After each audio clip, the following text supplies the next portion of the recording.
اسلامي امارت ته د پاکستان خبرداري درنو لیدونکو ستړي مشي د طالب لیکس هیکرانو د یو بل رسوا شوي سند لمخې د پاکستان د بهرنی چارو وزارت په اسلام آباد کې د اسلامي امارت استازولۍ ته په یو لیک کې لیکلي چې پاکستاني طالبانو د 2023م زیږدیز کال د جون ل 14مې تر 13مې د پولي او شاوخوا سیمو په اوږدو کې د افغانستان له خاورې لږ تر لږه 22 ترهګریز بریدونه کړي دي.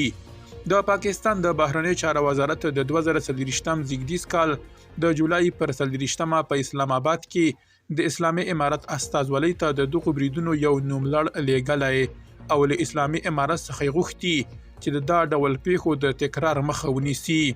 د پاکستان د بهرنی چارو وزارت د نوملړ پر بنسټ پاکستاني طالبانو د 2 اونیو په موده کې د خیبر پختونخوا په شمالي وزیرستان، سویلي وزیرستان، خیبر، کورما، بنو او رګزیو، ټانک، ډیر اسماعیل خان او باجوړ کې بریدونه کړي دي. پاکستان په دغه لیک کې لیکلي هغو وسلوالو چې دا بریدونه یې ترسره کړي د مسعود، حافظ ګل بادر او عالم خان ډلو اړوند دي.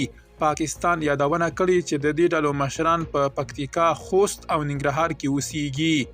د پاکستان د بهرنی چارو وزارت د غلیک په اسلام آباد کې د اسلامي امارت استازولۍ په کابل کې د بهرنی چارو وزارت ته لیږلی دی. په لیک کې راغلي پاکستان یادونه کړې چې په افغانستان کې میشتو وسلوالو ډلو د 2 اونیو په ترڅ کې په سرحدي سیمو کې 22 بریدونه کړي دي. پاکستان په وار پر اسلامي امارت تور لګولی چې په افغانستان کې یې پاکستاني طالبانو ته پناه ورکړې ده.